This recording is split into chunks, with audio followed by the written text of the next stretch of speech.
ഒരു ശവസംസ്കാര ചടങ്ങിൽ പങ്കെടുക്കാൻ പോകുന്നവരിൽ 3000 പേർ മരിച്ചേക്കാമെന്ന് ഭരണകൂടം തന്നെ മുൻകൂട്ടി കണക്കുകൂട്ടുക. അവർക്കായി 5000-ലധികം കല്ലറകൾ മുൻകൂർ വെട്ടിയിടുക. കേൾക്കുമ്പോൾ വലിയ നടുക്കം തോന്നാമെങ്കിലും ഇറാനിൽ ഇപ്പോൾ സംഭവിക്കുന്നത് ഇതാണ്. കൊല്ലപ്പെട്ട ഇറാൻ പരമാധികാര നേതാവ് ആയത്തുള്ള അലി ഖൊമൈനിയുടെ ശവസംസ്കാര ചടങ്ങുകൾ ഒരു വൻ ദുരന്തത്തിലേക്ക് നീങ്ങുകയാണെന്ന ഞെട്ടിക്കുന്ന റിപ്പോർട്ടുകളാണ് ഇപ്പോൾ പുറത്തു വരുന്നത്. ജർമ്മൻ മാധ്യമമായിട്ടുള്ള വെൽറ്റ് ആണ് ഈ വിവരങ്ങൾ ലോകത്തെ അറിയിച്ചത്.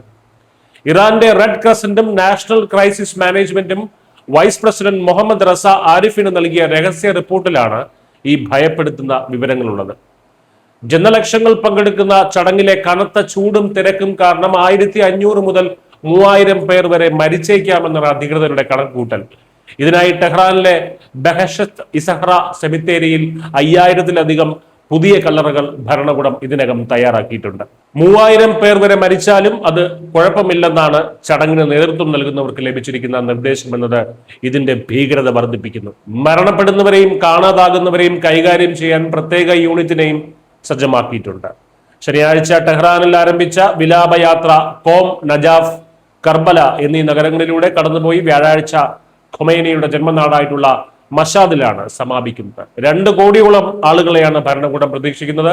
കടുത്ത സാമ്പത്തിക പ്രതിസന്ധിയിൽ രാജ്യം നട്ടം തിരിയുമ്പോഴും ടെഹ്റാനിൽ മാത്രം 15 ദശലക്ഷം യൂറോയാണ് ഈ ചടങ്ങുകൾക്കായി ഭരണകൂടം ചെലവാക്കുന്നത്.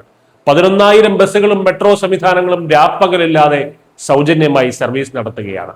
ഇറാനെ സംബന്ധിച്ചിടത്തോളം ഇത്തരം മരണങ്ങൾ പുതിയ കാര്യമല്ല. 2020-ൽ IRGC കമാൻഡർ ഖാസിം സുലൈമാനിയുടെ സംസ്കാര ചടങ്ങിനിടെ ഉണ്ടായ തിരക്കിൽപ്പെട്ട് 56 പേരാണ് കൊല്ലപ്പെട്ടത്.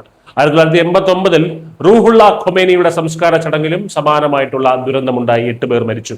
എന്നിട്ടും മുൻകാലങ്ങളിൽ നിന്ന് പാഠം പഠിക്കുന്നതിന് പകരം ജനങ്ങളുടെ ജീവൻ വെച്ച് തങ്ങളുടെ രാഷ്ട്രീയ കരുത്ത് പ്രകടിപ്പിക്കാനാണ് ഭരണകൂടം ശ്രമിക്കുന്നത്. ഇതിനിടെ തീവ്ര നിലപാടുകാർ തോക്കുകളേന്തി യുദ്ധത്തിനായി ആഹ്വാനം ചെയ്യുന്നതും രാജ്യത്തെ മുതിർന്ന ഉദ്യോഗസ്ഥരെ പരസ്യമായി ഭീഷണിപ്പെടുത്തുന്നതുമൊക്കെ ഇറാന്റെ ആഭ്യന്തര രാഷ്ട്രീയത്തെ കൂടുതൽ കലുഷിതമാക്കുന്നുണ്ട്.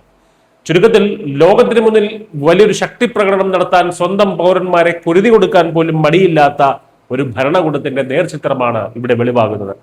മുൻകൂട്ടി തയ്യാറാക്കിയ ആ കല്ലറകളിലേക്ക് എത്ര ജീവനുകൾ ഒടുങ്ങുമെന്ന ഭയപ്പെടുത്തുന്ന കാത്തിരിപ്പിലാണ് ഇപ്പോൾ ഇറാൻ. News desk system.